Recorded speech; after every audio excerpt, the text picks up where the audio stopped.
From the Newstalk ZB newsroom, this is Newsfix. In this update, Israeli forces have killed more than 30 people in new attacks in the Gaza Strip.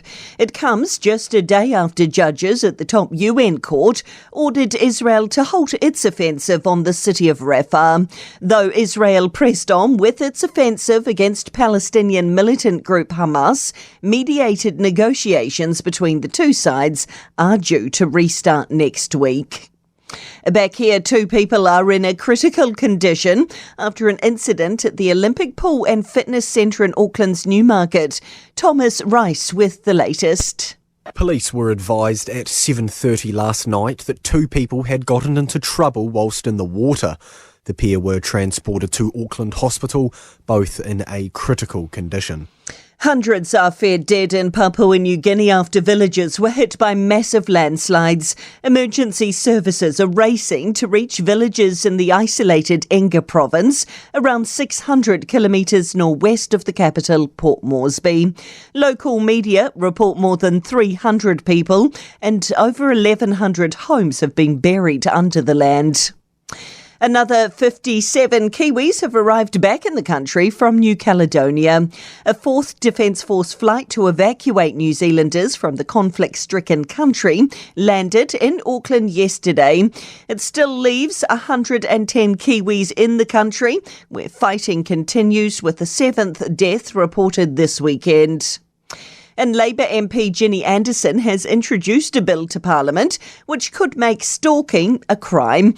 It follows a recent open letter to Parliament in the wake of a 21-year-old woman being stabbed to death by a 30-year-old man in 2022. Anti-Violence Action spokesperson Danny Wilkinson says she's not confident the government will support the amendment. We want laws enacted that actually are going to keep victims safe. So I think this is really important and I hope that they see the sense in pushing this through. And that's news. I'm Donna Marie Lever.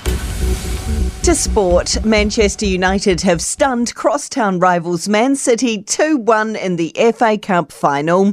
But the trophy and Europa League qualification may not save manager Erik ten Hag's job after United limped to an 8th in the Premier League. Ten Hag isn't sure if he'll be sacked or not, but is proud of the Red Devils' development.